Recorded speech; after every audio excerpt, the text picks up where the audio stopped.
Hear about the pistol story from the church at Meadix Run. Go.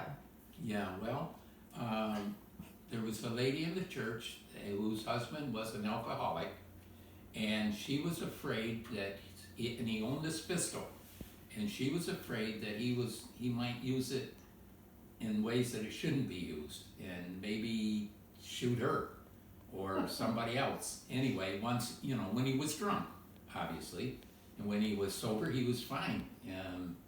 He even helped out, I think, at the church on work bee a few times. But anyway, so one time she called the pastor to come to the house that she had something important to tell him, and she told him about the pistol and asked him if he would take it. And she wanted it out of her house. So he took it. Well, he'd never owned a gun and didn't care to have a gun, but he held This on is to that Grandpa pistol Paget. he held on to it for, I don't know how long he had it before he said, would you like it? Well, yeah, I said, sure, You I weren't did. his son-in-law yet. You were just dating his daughter? Just about to be. Because it seems the opposite. Usually father's I- scared you know off what? the boys with a gun. Instead, he's giving you a what? gun. You know what? Either we were married or about to be married when that happened. And so I kept it for years and years and years, never fired it. In fact, getting shells for it was kind of an odd, it was like a 25 caliber, and getting shells was hard to come by. And so eventually, when I left Warren, before I left Warren, I turned over my guns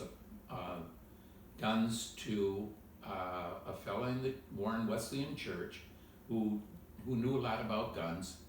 And I said there was a young lady in the church that was going to become a missionary, and she didn't have money to buy much of anything, very poor family. And so I And she gave needed a that gun? gun and a couple of other rifles that I had, and a shotgun. I gave them to this fella, and I said, sell them for whatever you can get out of them, and give it to Leah.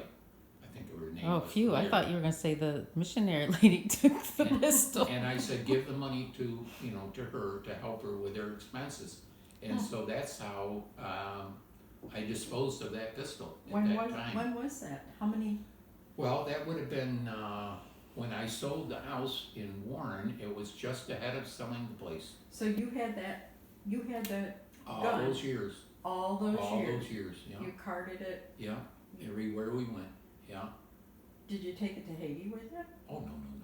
It was probably up in the attic at Kirkville. Yeah. No, I wouldn't have taken it. We never had a gun safe, so all these Right. guns were somewhere Deb and I could have got into them and Did you Yeah. kids, caused mayhem. Did you kids know that there were guns in there? Well, Dad hunted, so we knew there were Yeah, guns we knew there were somewhere. guns. Didn't really care. But it would have been, Yeah. it wasn't a rifle though, it was a shotgun.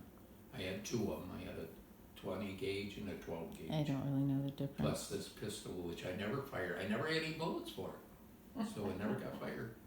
But Did Jerry, the fellow that I gave it to, he was able to find bullets for it. Did he tell you how much he was able Never to? told me how much the stuff sold for. Probably worth a You never million. check back and to see how much you were able to. But it helped get the lady to the mission It field. did, and so she did. And as far as I know, guns she's do still, some good. I think she's still in missions.